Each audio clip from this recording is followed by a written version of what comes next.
ओडिशा में एक स्थान है, रेमुणा, जहां खीर चौरा गोपीनाथ जी का भव्य मंदिर स्थित है। वहां रात्रि में ठाकुर जी को 11 मिट्टी के स्कोरों में खीर का भोग लगाया जाता है और भोग लगने के बाद जितने दर्शनार्थी होते हैं, सब में वह खीर प्रसाद स्वरूप बांटी जाती है। एक दिन की बात है, श्री माधवदास जी वृंदावन के महान संत जगन्नाथपुरी जा रहे थे। रास्ते में रुककर रेमुणा पहुंचे। उन्होंने सुना कि यहाँ गोपीनाथ जी को खीर का भोग लगता है, तो रुक गए, शायद कुछ प्रसाद मिल जाए। रात्रि में ठाकुर जी को शयन का समय हुआ। 11 सकोरों में खीर चढ़ाई गई। भोग लगने के पश्चात प्रसाद वितरण हुआ। भीड़ बहुत थी। माधवदास जी पीछे खड़े थे। प्रसाद भंटते भंटते माधवदास जी तक पहुंचते पहुंचते खीर समाप्त हो गई। पुजारी ने हाथ जोड़ ली, बोले, भक्तवर, खीर समाप्त हो गई।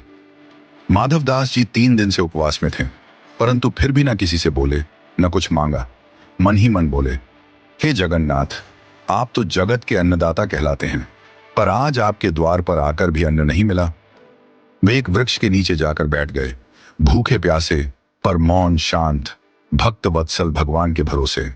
रात्रि में ठाकुर गोपीनाथ जी ने पुजारी को स्वप्न दिया, उठो, एक खीर का सकोरा मैंने बचा कर रखा है, जाओ उसे लेकर माधवदास को दो, वे भूखे हैं।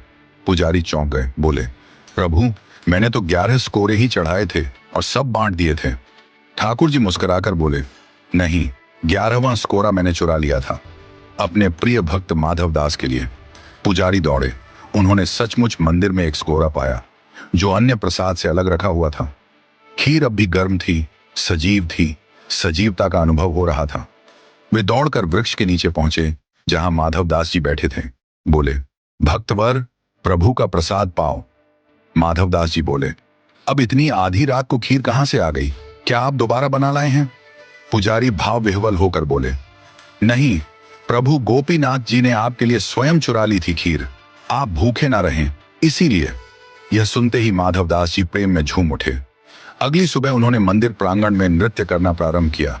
बोल उठे, वाह मेरे ठाकुर, दूसरे भगवानों को लोग चढ़ाते हैं, लेकिन मेरे ठाकुर जी तो चुराते हैं अपने भक्तों के लिए। ये तो खीर चौरा हैं, खीर चुराने वाले गोपीनाथ। और तभी से गोपीनाथ जी का नाम हो गया, खीर चौरा गोपीनाथ।